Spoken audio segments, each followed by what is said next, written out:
Welcome to today's conversation on how top women in real estate lead, scale, and thrive. This webinar is designed for agents who are focused on scaling their business while staying grounded in their personal lives, their personal goals, including motherhood, caregiving, and other life priorities. I am so excited for this conversation. I am your host, Neda Navab. I serve as the president of Compass. I've been with Compass since 2018. And I am joined by two top agents, two fantastic women who I admire, Ruth Refkin and Stephanie Ellis.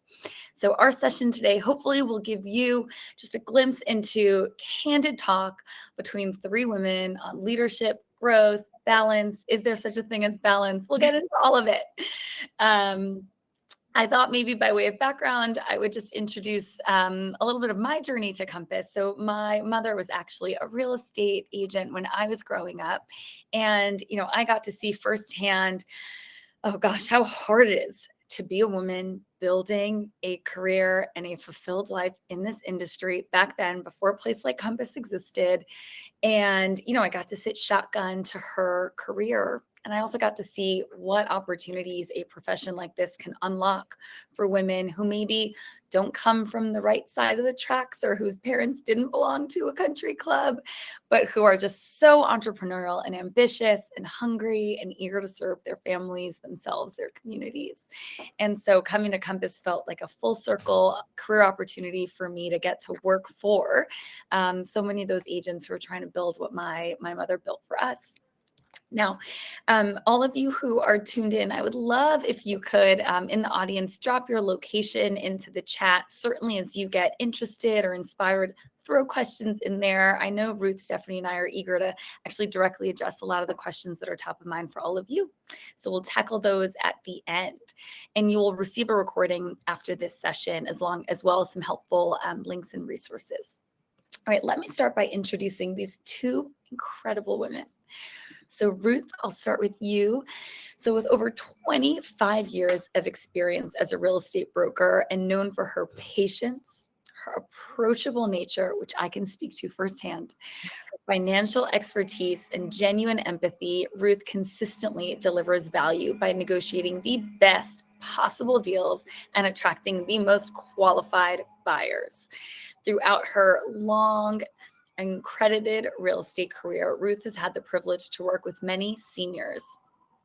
Now that Ruth is a senior herself, she has embraced this calling as the co-founder of Compass Plus, which is a dedicated division of Compass focused on serving the unique needs of older adults in transitions. This meaningful and incredibly rewarding work has become her primary mission and passion, allowing her to provide invaluable guidance during one of life's most critical transitions. I have to say, Ruth, it is so inspiring to see you launch something new at this moment in your career for people who need it in this most important moment of their lives. And I have to share one beautiful quote, which Ruth said, "Of all of my accomplishments, my greatest pride is in my son, Robert Refkin, the founder of Compass, the brokerage I'm honored to be a part of. Watching him thrive as a CEO, a husband, and a father has brought me more joy than I could ever put into words." I love that, Ruth. Thank you for sharing that. I love that personal slice. Welcome, Ruth. Thank you. And Stephanie. Stephanie is a top producing real estate agent with over a decade of experience guiding clients across Philadelphia and the Main Line, which are the suburbs of Philadelphia. Known for her strategic mindset and personal approach and competitive drive, Stephanie was a Division I lacrosse goalie. Don't mess with Stephanie. She blends discipline with heart in every one of her transactions. She is a passionate marathon runner. She's a people-first professional, and she's committed to helping others achieve their goals. Stephanie also proudly serves on a board of a small private school for children with learning differences, a school she proudly attended, and a cause that remains deeply personal. You two do so much. This is so much. Let's jump in. Welcome, Stephanie. All right. So you've each built incredibly successful careers, but success often comes with its trade-offs. We all know that. Can you each share, maybe Stephanie, I'll start with you, a moment where you had to consciously choose what to prioritize, whether it was your business, your family, yourself, something else? It is a question that is a very good one that I answer almost daily, but very specifically in the beginning of the year, I think I'm not alone in this regard. I was so sick with the flu and with 100 other things. I just, it's like the market's moving so quickly. And at a certain point, you just have to say, I got to take care of myself. And I remember very, very specifically saying to some clients of mine who wanted to look at a house that I know was going to sell that night. And I'm like, I just can't do it. And it was a pretty big point in my, really the season, as it's been moving so quickly, that we can't do it all. And it's okay sometimes to take a step back and say, I have to take care of myself first. I'm glad you did that. Yeah, it wasn't great. How did you give yourself the permission to do that? And I will also say that leaning on some other colleagues has been incredibly helpful, but I also think having a really good, honest conversation with your clients and saying, I'm only one person. We can only do so much. And it goes to, if you can't take care of yourself first, you're not going to give the best to your clients. And they know that. And we usually work with people that are respectful and kind and want us to succeed too. So yes, that was my start of the year with several illnesses that I hopefully am past. Yeah. Thank you for sharing that. Of course. What about you? Well, you and I have talked about this. I don't think there is such a thing as balance. I think you have to make choices, can't have it all. And I was a single mom and trying to work hard and make all that happen and at the same time take care of Robert. And there was a certain point, he was around 10 years old. I remember the night, I remember where I was sitting, where I went, I can always make more money, but I can't make more time. Mm. Today is not coming back no matter what I do. And I realized I need to spend more time with my son. And I really stepped back. At that time, I was a manager at New York Life Insurance Company. And I had to step back from some of my ambitions and not work towards another promotion, but just try and tread water a little bit and make sure that he has his mom at home. And it was a big decision. I don't regret it now because it's true. I made the time and I made more money since then. That's amazing. I can only imagine how seared into your mind that visual memory probably is of that moment. Yeah. I'll build. Like, hey, I can't make more time, Right. Well, Leonard Steinberg at Compass, he always says that time is the ultimate. It's the last luxury, right? It's the ultimate luxury. It's a story, I think maybe Ruth, that you've heard me share when I think about this question around, these sort of trade-offs. I always think visually of this notion of, we as working women are juggling a dozen balls, 24 balls at any given time. And I always try to remind myself that some of the balls that I'm juggling are made of glass and some of them are made of rubber.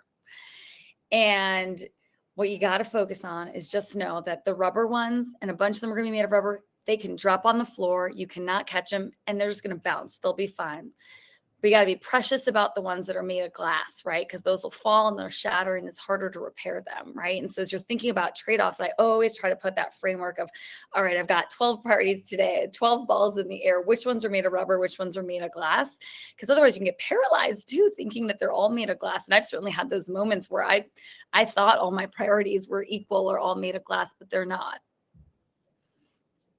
I remember that conversation on a day when you thought they were all made of glass. Yeah. You're frantic. Yeah, we're hardest on ourselves, right? Someone can objectively look at any of the working, people on this call and say, no, you only need to worry about juggling 3 of them, but we're so hard on ourselves. We think that they're all equally really important. Well, so let me jump to another topic. So, there are these moments in every leader's career, right? When they may not be taken seriously or as seriously as they ought to be, or have to fight to be heard. I'm curious, have either of you experienced that? How do you own your own authority today? What advice would you give along these lines? And I guess, for those in the audience, have you ever felt like you had to prove yourself to be taken seriously in your career? Drop a yes in the chat if that resonates with you. Feel free to share how you handled it. Ruth, I'll start with you. Well, I entered the life insurance business in early 80s, and I became a manager. I got a pretty fast track. And so I ended up being a lot of times the first woman or the second woman who, dot, dot, dot, And, there was a sense of tokenism to some of that. So I always felt I had to prove myself and I think that was part of the balance problem, because there was always a question, well, you're a mother, so are you going to really work as hard as the guys? And, again, taking you seriously that way. But I think another big transition for me in that is getting older, because what I've discovered is that as we age, particularly women, we start becoming invisible. People don't take us as seriously. They patronize us. Um, and, um, you sort of have to fight to be heard more. Of course, I'm a pretty assertive person, so anybody who treats me that way does so at their own peril. you know and I want to say, so for me, being able to start a new division and basically a whole new project within Compass at that age. Compass is one of the few companies I think that women can find that space and be heard in that way. And I think that we are very, very much taken seriously in this company, but that's not necessarily true everywhere. So yeah. Yeah, that's a really interesting observation, Ruth. Your line, I just wrote it down. It really struck me. Women, as we get older, we become invisible. Can I just ask you, what advice do you have for women who feel like that's happening to them at whatever age? What would you tell them to do?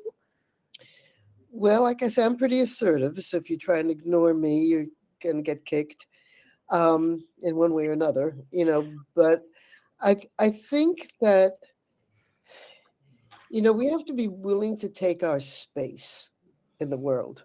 And we need to find those people and those situations that support us in doing that. Now, sometimes that means you have to butt up against unsupportive people and places in order to find the space for you in the world that you can make that impact that you should be making. But somewhere in your life, you need to have support. So if you're out there in a career where you're getting beat down every day, you better have some support at home, a good friendship circle, people who do see you. I have a new partner I'm working with now, Susan, and I love it. Every once in a while she says to me, I see you, Ruth Refkin, and you need people like that around you. And so you can't necessarily control the whole world, but you can control your own circle, your own friendship, who you choose to be friends with. Mhm. I tend to cut people out of my life pretty ruthlessly if I think that they are going to treat me badly, or I can't. If I have to, I'm almost 80. At the age of 80, I don't feel like I should be able to having to fight for my space every single day. Right. Yeah. I love that. Stephanie, what about you? It's such a good question. It's like, how much time do we have to discuss this one? So I'm 37 now. I got into the business when I was like 23-ish, right out of college. And, it's like, I took a very untraditional path getting here. And people would look at me like, so you're a kid. How are you going to add value? What are you going to do? And I really had to fight to be heard. Mm. In a lot of different ways, which are very different now, to Ruth's point. I've had my fair share of conversations where I sit down, I go to meet a seller, and they're like, how old are you? And I'm like, how old are you? Like, who cares? Like, I'm like, and it's like such a rogue business. And like, I joke often with my friends, like, we don't really have HR. We are helping people in the crux of a very personal experience. We're part of their milestones, whatever that looks like. And, to answer the question, it's, I have two sides to this. One is like, now the way that I command the room or take up space is through my reputation and my experience. And now I've been selling real estate for 14 years, and most people that I interact with, they know me. We've maybe done a deal together, and some people I don't. The business is growing, the industry is growing. You're constantly meeting new agents, new consumers. And I think for anybody who doesn't have, 14 years of experience, maybe they're starting out, do the little things. Getting my foot in the door. One of the things that I learned how to do early on when I was building my business and cold calling and running around doing all sorts of crazy things was asking really good questions and doing the little thing, like sending the handwritten note, following up. Don't take anything personally, and showing up every day. So those little things will give you an opportunity, and it will start the beginning of building a reputation, which is the only thing you really have in this business at the end of the day. And I'm seeing this evolve as I enter into a different kind of market, a different kind of price range, working with a different subset of consumers. And one of my favorite quotes is, nobody really cares how much you know until they know how much you care. And I think if you could start there, the room is always going to be yours, and you're going to get invited into that room. I love that. Can I make a comment? It's Go ahead. interesting. I talked about how older women don't be taken seriously, and then you're talking about how younger women don't. And the thing is, we just can't let them define us. We have to take ourselves seriously. Yeah. And that's how you get taken seriously. Totally. 100%. I think that's spot on. One of the things that I have often reflected on is, I think women uniquely are constantly trying to thread the needle professionally between being likable and credible. How many men do you think are ever worried about that first one, of being likable, right? But there's something about the way we were raised or in our DNA, whatever it is, where both of those things are, on our mind, right? When we're in front of a new client or interviewing a new person to join our team or whatever context it might be, right? Being likable versus being credible. And I'll have to tell you, what I've had to force myself to do over time is not think about that first thing. Even though it's my instinct, I want to be liked, right? Is just focus on being credible and do the things that make me believe I'm credible, right? So if it's 3 hours of preparation for a 5-minute phone call, whatever it is, right? Do the thing that you need so that you feel self-belief, right? Because if you feel self-belief, then you can get anyone else to believe anything, right? And Totally. So I think it's really ignore the likable piece, really lean on being credible, and then do the thing that makes you believe that you are credible in whatever scenario you're about to walk into. Preparation creates confidence. Yes, says the Division I athlete. I agree. Well, Ruth, with your longstanding career and now as the president of Compass Plus, how has your definition of success shifted over time? Well, when my son was young and I was a single mother, success was just getting through the day, and at the end of the month being able to pay my bills. It was really very survival based at that point.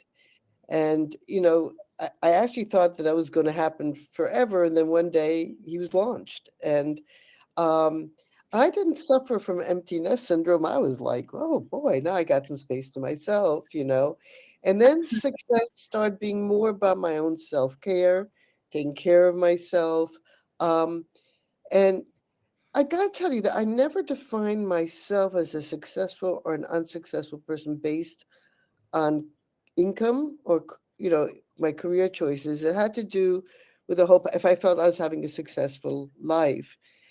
And then I always assumed I'd retire in my 60s. And I did. I retired 3 times. And each time I went back to work because I was very unhappy as a retired person. And so now, again, I'm going to be 80 in July. So I'm really kind of reevaluating a lot of things. And so self-care becomes even more important. How long I survive becomes a success parameter, And what's become even more important for me is legacy. I Mm, think a lot in terms of what I'm leaving behind. Certainly in terms of Compass Plus, wanting to leave a legacy behind for Compass, something that I create that people, say, hey, remember Ruth Refkin? She's not with us anymore, but she left something behind. But I think also with my family and in my personal relationships, um, I look at my grandchildren, and to me, success is for them to grow up to be strong and successful and happy people themselves, and to remember maybe something I said that they didn't even understand now that may make sense in the future for them. So, I being older, I think I just have, this more like bird's eye view of things. Like I was just thinking, Stephanie, that I was 65 when you entered the business. So that's kind of perspective on that. And I never thought I'd reach this age. I'm more surprised than anybody else to see how I've just survived physically. Here I am. I'm a survivor, still Thriving. around.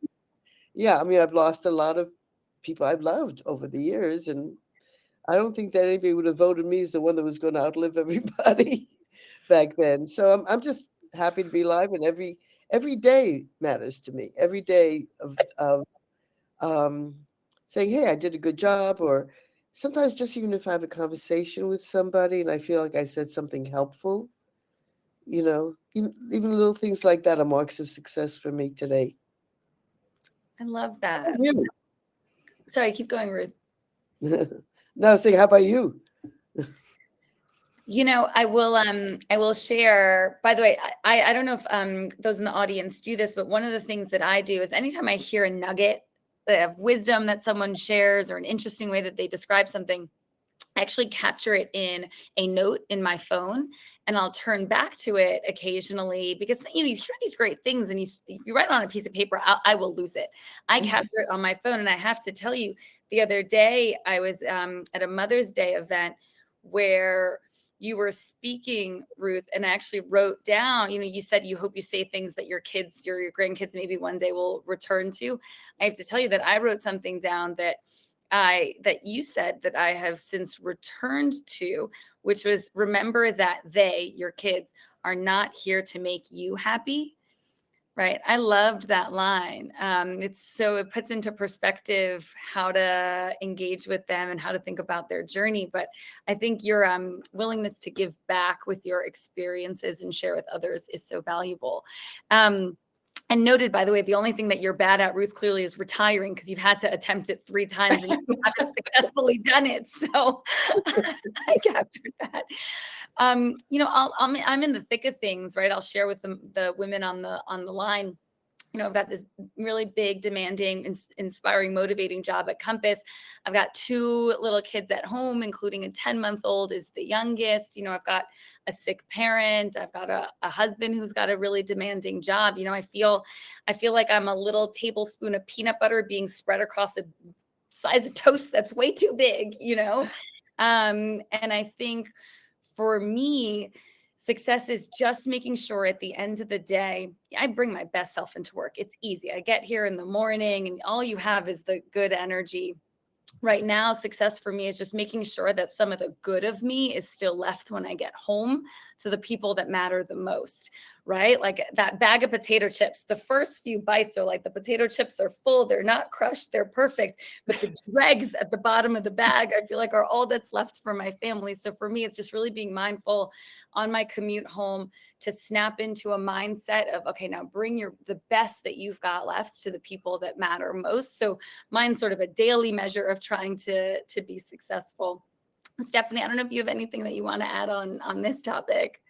I just think you guys are inspiring, and it's a testament to the people in this company, how we help each other out. I don't have kids, but I spend a lot of time with my family, and the definition of success for me is really to be present for them and to be a good friend and to show up for the people in my world that are so important, including my clients, and to support people where they need it the most. I love that. Well, Stephanie, let me stick with you for a minute. So you are scaling your business across both the city in Philadelphia and the suburbs in the main line. How do you decide when to push for growth versus when to protect your time and energy? What does scaling in a smart way mean to you personally right now? Such a good question. And I think it starts with being very clear, which I've had a lot of help with through some of my amazing Compass leadership, sales managers, and whatnot. Really asking myself the question of what do I want my business to look like? And what do I want that to feel like? And really adamantly over like 3 years, I became very clear about what that criteria is. Whether it's geographically or a price range or just taking a step back and asking myself, like, can I actually serve this client? So to me, scaling smart is a combination of being really clear and having a barometer of how to say yes or no, or maybe, or how do I come back to this? And ultimately asking the question of, can I really serve this person that's raising their hand or coming to me at 100%? And is that the right thing to do? And what's cool about that is the more clarity that you have, the easier it becomes, the more fun you have, and the more fun your clients have. And it doesn't feel draining. It just feels like you've got into a routine. So it's not about, taking all the clients and making sure that you're saying yes to everybody. It's working with the right client that fits your criteria at the right time. Mhm. And it's okay to say to somebody, I would love to work with you. Tell me more about this. I want to make sure I'm setting you up for success. And I've really been working on that this year for sure. Both mainline and the city. Yeah. Thank you, Stephanie. All right, I want to talk a little bit about support networks. So you've guided so many clients through life's big transitions, and certainly as a mom to Robert, you've played a big role in shaping Compass itself. How has mentorship, both giving and receiving, impacted you, your own growth, and why do you think support networks matter so much, especially for women in the business? Well, mentorship is a real value in our family, both giving and getting.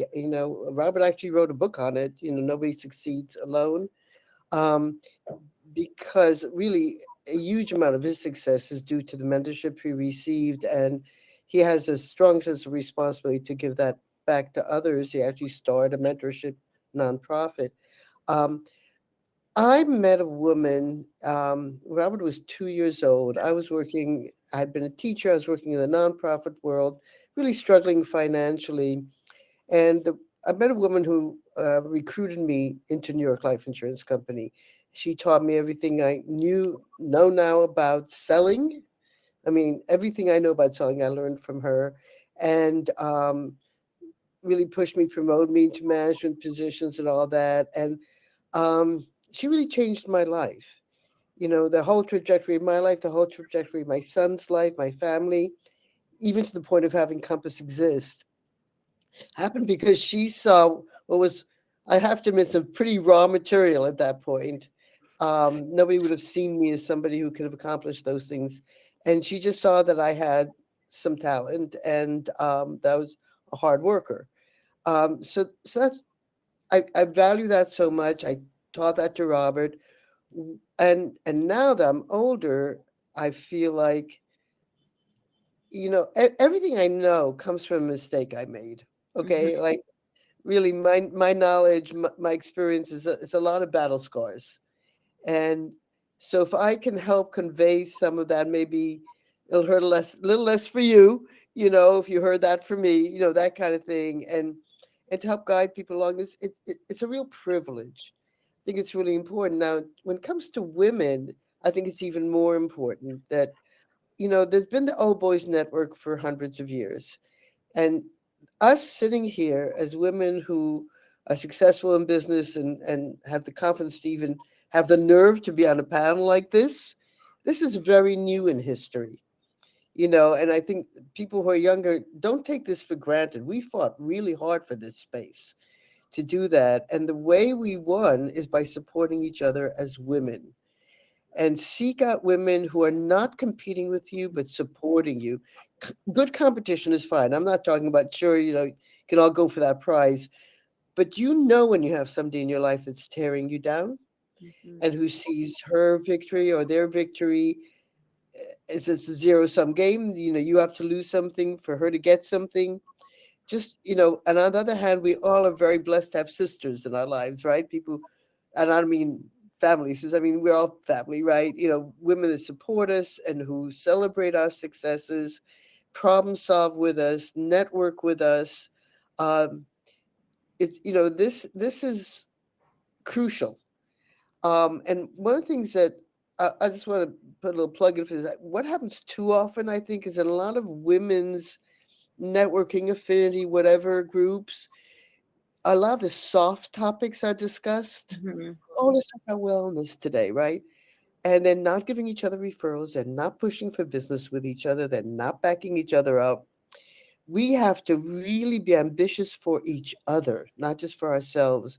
And just think of how much more we could accomplish. I mean, you go walk into a men's networking group, they're not talking about, are you doing yoga today? They're saying, hey, I got this deal, you got this deal, let's make a deal, you know. And we're always still introducing ourselves before we do that, right?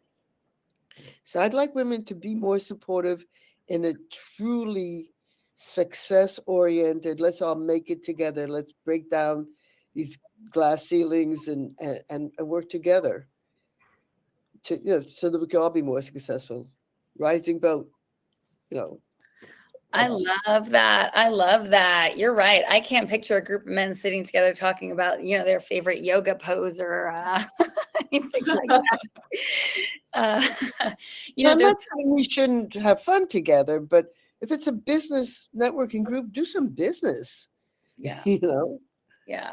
There's this great framework that I love around carving out 30 minutes, 5 minutes, and 1 minute. Carve out 30 minutes just to network with another woman in the business every week, every month, whatever you have the space for, right? But it's about, you'll make a personal connection, but it's about business. Carve out 5 minutes to compliment a woman on something great that you saw them do. Because by the way, they may not even realize that they just had that shining moment. The way you posed that question, the way you positioned that thing, you pitched that thing, that marketing idea, carve out 5 minutes to compliment them. And then the 1 minute maybe applies a little bit more, for the employees I work with, but carve out 1 minute to email someone's boss, a woman's boss, and tell them about something great that you saw them do, right? I think often women, whether they're, agents or managers, supporting agents or coaches, they think that their work should speak for itself. But half the battle is actually making sure that you're showcasing the work. And sometimes, to your point, Ruth, of the women you surround yourself with, other women can showcase your work too, right? So 35-1, it's a little framework, but I like it. All right, Really good. Stephanie, I'll come to you. So you bring the mindset of a Division I athlete to your work, which I just so admire. How has that competitive background shaped the way that you lead, the way you negotiate, the way you approach challenges in your business? Tell us more. Well, I'm going to apologize in advance for going on a rant and making way too many sports analogies, which tend to relate a lot to, real estate and athletics. But, I have this true and tried team mentality. I truly feel like I am the coach and my clients are my players, and I have a plan. And a couple of weeks ago, one of my clients made me laugh so hard. They're like, we really love the scouting report you give us every time we go see a house. I'm like, what do you mean? It's like I give them the rundown of the house. Maybe there's another agent there, some nuances if they wanted to move forward. And it has helped me perceive everything a couple steps ahead and just give my clients the ultimate control in an organized way. It's like a coach gives someone, the play, but they have to go and make it happen on the field or make it happen in reality. And as far as negotiations or challenges, at Penn State, when I was playing lacrosse, I'm the goalie. So I kind of view it as seeing all the moving pieces of the puzzle and really trying to take a step back and isolate what's the problem at hand and how do we create a plan of attack to just move forward in the most collaborative way possible. So it's really just taught me to be a team player that has only been enhanced here at this great organization. And it really does start from, I've always said like good leadership starts at the top, and our clients are looking at us to lead them, to advise them, and to guide them through, like I was mentioning earlier, one of the hardest and most personal, steps of their life. So, and I also do preface to my clients, I'm a little intense, not for everybody, but being a collegiate athlete has really helped me to show up in real estate in a way that feels very authentic. So yeah. That's fantastic. Your clients are lucky to have you. Oh, thanks. Okay, I have a question actually for both of you. So obviously we talked a little bit about scaling, and Stephanie, how you've scaled your business, Ruth, how you've scaled into a whole new division that you've launched at Compass. Scaling isn't just about effort though, right? It's about structure. And I'm curious, what technology, what systems, support processes from Compass or otherwise have helped you scale more intelligently while also protecting your time, but helping you achieve your goals? Maybe Yes, we'll start with you. Yeah, go ahead. well, of course, Compass suite of technology is incredible, and I've always been a big adopter of them. I was actually in the beta test for collections, and I felt I had died and got to heaven, after all the years. Well, just remember what it was like to have to send listings and copying and pasting and try and make sure you get the listing to the client, and then you didn't see something, and now you don't have to worry about that. It's automated for you, and yet seems so personal when it's received. So, you know, I I feel like I fall behind because Compass. Sometimes I feel like I'm drinking out of a fire hydrant, right? There's just so much coming at me from Compass. I feel like saying, "Stop, guys! Stop innovating for a minute. Let me catch up." But no, don't. Don't really mean that. But so all of that has been really helpful to me. I think another thing that r- really changed my career as an agent and really has helped me scale is moving to a different team. Uh, one of the things I think is really great about Compass is how team based we are, and how that is actually, our principle of collaborate without ego. It plays out in reality. That Mhm. we had to start to understand that, you team up with a group of like minded people, and the sum is more than the total of its parts. And I really, Compass Plus wouldn't exist if I hadn't joined the team that I joined. And then my team leader, Ryan Garson, said, "Hey, let's go traveling a little bit." We went up to Boston. We started learning more about working with seniors from a group up there. So, you know, just it just really multiplied our efforts, and just made me much more productive in terms of that. I also have to say that our AMs, our agent experience managers at Compass, have saved my life more than once. And you, even just like the CRM, okay, I mean, I had just a useless one because there's so much in it. It wasn't cleaned up. So I signed on with CRM Refresh, which is one of the programs you can access through Compass. And now I have a CRM that actually works, and it's bringing me business. It's not just sitting there as a constant reminder of my limitations. Mhm. you know, you know how you used to look at it and go, "Oh God, my CRM, I'm such a terrible agent. I don't do this. I don't do that." Um, so, I think that that's one of the things that happens in Compass is that we've got people who are supporting us, who are constantly aware of how pressured we are in terms of time, and serving the needs of our clientele, and how you can help us with that. Mhm. Which is, I was in business for a while before I joined Compass, and I was with a few other companies, and I really don't think that I ever met anybody in management in any other company that even thought about that. Honestly, Mhm. I don't remember any conversations like that. Somebody saying, "Well, how can I help you scale? How can I help you save time?" Or any of that kind of stuff. It was more like, "What market are you calling on today?" kind of thing.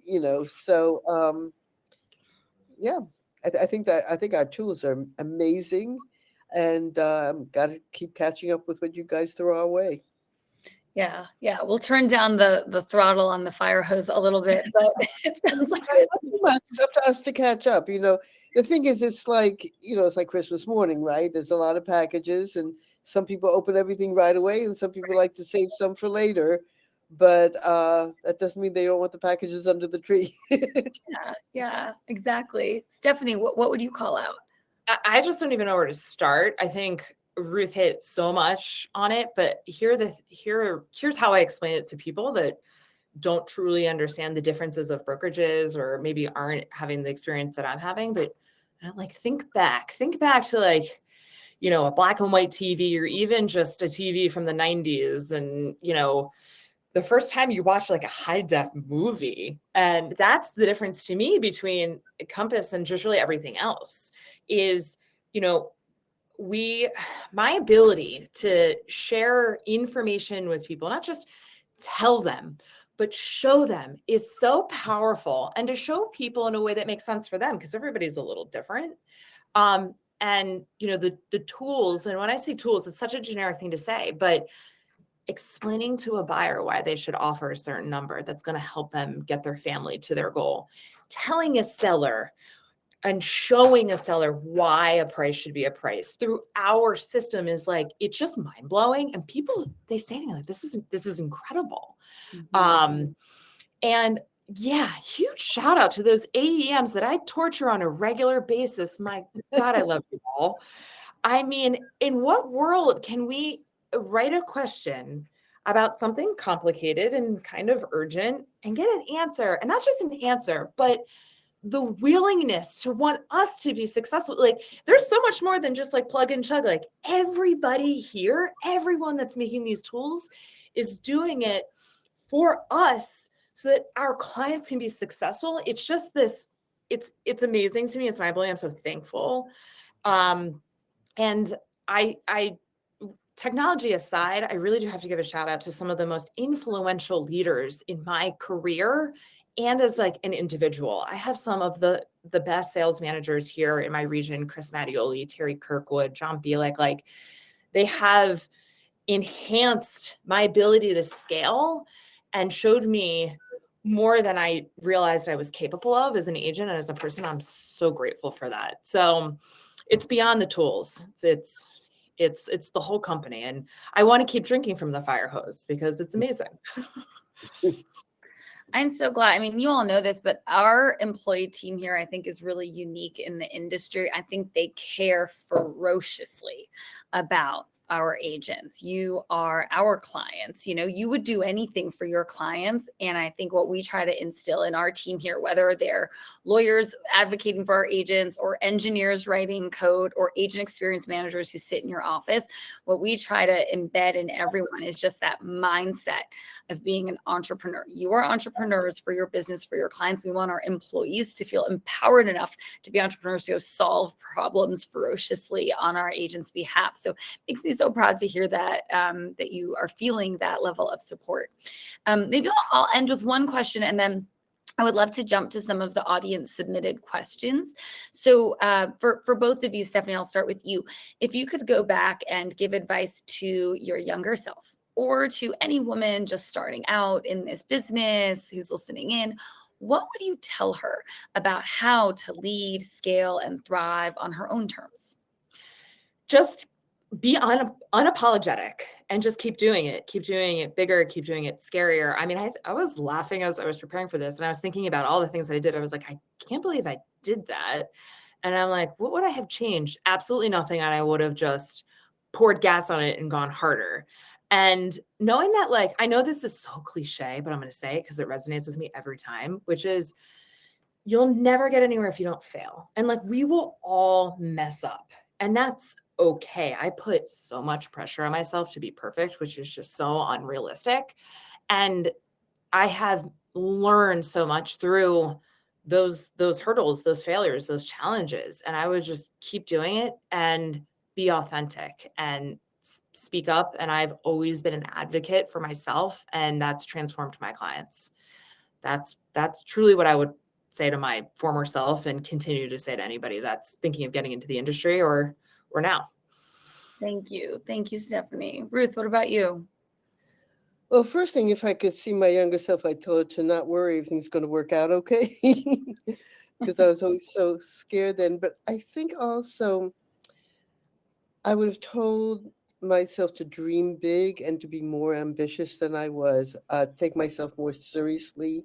Mm. I I think that I bought a lot of of the line of the times I grew up in, um, that was limiting to women's ambitions, and I think I could have accomplished actually a lot more if I had understood that I could, you know, and um, that also that which is quite often true, and I think I speaks a little bit to what Stephanie has said, that a lot of the things that may seem problematic about us are sometimes our biggest strengths, and to not be so afraid about whether or not people are going to like me, but not be afraid of speaking my mind and asking for what I needed, and all that, again, just allowing myself to be more ambitious, and that's not a negative. A lot of times in my time of coming into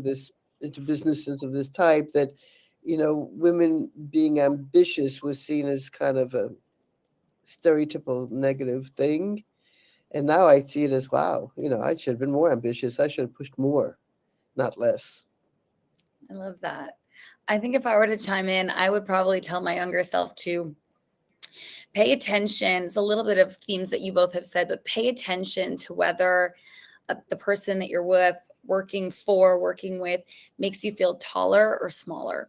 Mm. And I think especially when you're early in your career, you should only be spending time with people who make you feel taller, because I think that is your destiny, especially those early seeds that are planted. So make sure you are with people who see, this is your mentor, right, Ruth, who saw more in you than you could see in yourself in that moment. How do you surround yourself with people who think you're 10 inches taller than you are, right? And continue that trajectory, but especially when you're early in a career change, whatever it might be. All right. Well, with that, I do want to jump to a few of our audience submitted questions. And the first one, Ruth, is specific to you, is how can agents join the Compass Plus division? Oh, I thought you'd never ask. So at this point, just send me an email, ruth.refkin@compass.com, and I'll hook you up with our membership chair and give you all the information. We are launching officially in Denver at the retreat on June 3rd at a panel that's moderated by somebody named Robert Refkin that I've met.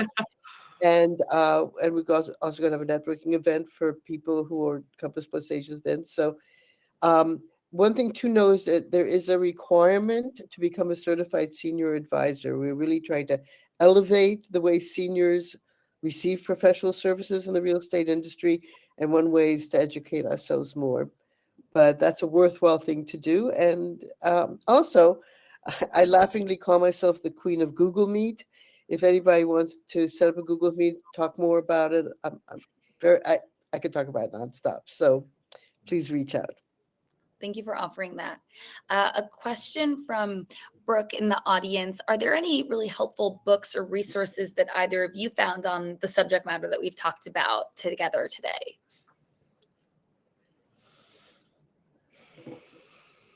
Go ahead, Ruth. Trying to think. It sounds like you two need to write a book because there isn't one.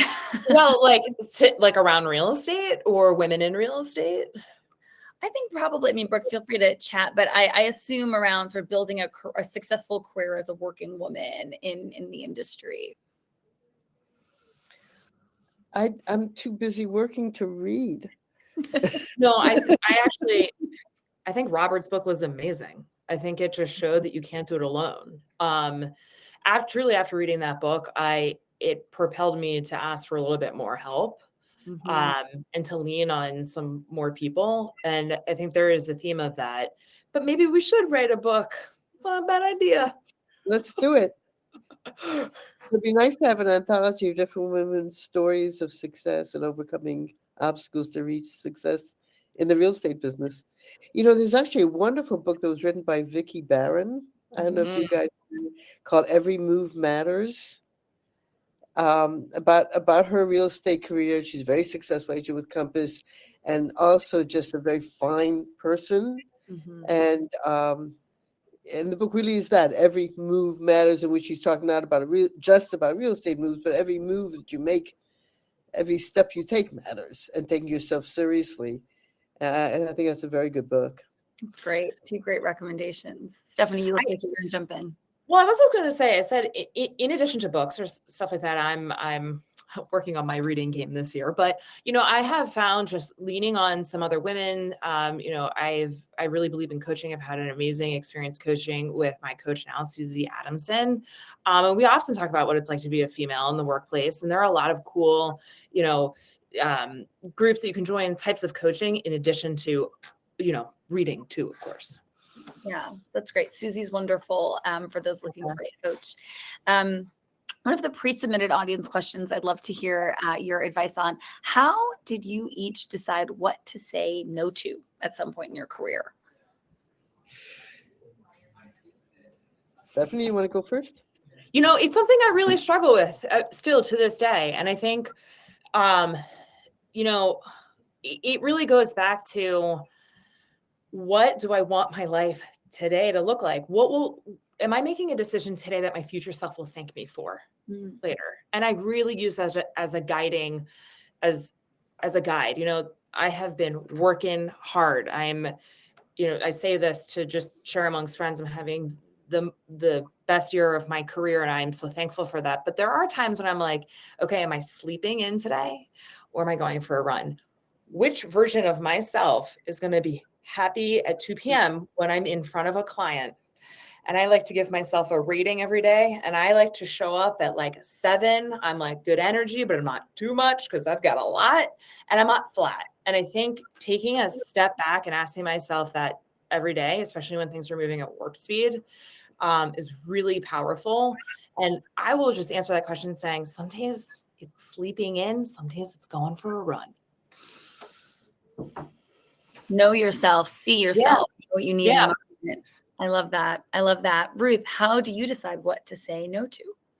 Well, this kind of comes back to how I answered your first question, when I realized that you can't make more time.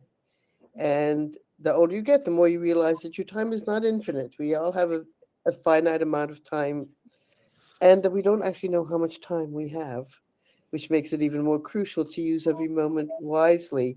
So I really avoid time sucks. People do, sometimes they just want a lot of my time and they're not giving anything back. And, I'll have somebody who'll call me and they want all sorts of advice, but they clearly don't want to hear any of it. I mean, I'm sure you've all had somebody wants some suggestions. You give them a suggestion, they tell you why they can't do that one. You give them another suggestion, they explain why they can't do that either. And by the end of the time, you say, well, why did this person's really not ready to make changes.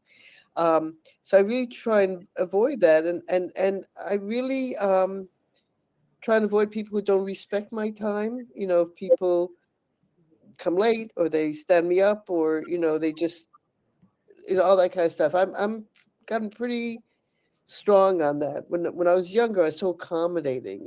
If just somebody wanted to talk to me, oh, sure, I'll talk to you forever. And I'm really not like that anymore. It brings it. It's such a good point, and it's about boundaries, and you could have a whole different webinar on that. Yeah. Question from Gabriella in the audience. She asked, what advice do you have for someone starting off who is looking for a broker to work for? Stephanie? I think it depends on, really what your goals are. If this is your first year in the business, I think a great question to ask yourself, and a great question that you should be asking anyone that's interviewing you, whether it's a team or a brokerage, is, I sign my paperwork, I'm part of your company. What does my next 90 days look like? And how are you defining success? How do you define success? How do I define success? And let's make sure we're on the same page. And that should go with any team. I firmly believe that, having been on a couple of real estate teams myself, that has always served me well. Amazing. Thank you both. Thank you for this conversation. Thank you to our engaged audience. I hope we got to touch on some of the topics that you were looking for. To the attendees, please note that the recording will be sent out after this for those who want to share it or tune into it again. And I hope all of you tune into the Compass Growth blog. It's agents.compass.com. We'll have a number of follow-up resources there. And then Ruth and Stephanie's Instagram handles have been thrown into the chat if you want to follow along with them or keep in touch with them. But thank you both for being so generous with your advice and your time today. And thank you to everyone for tuning in. Have a great day.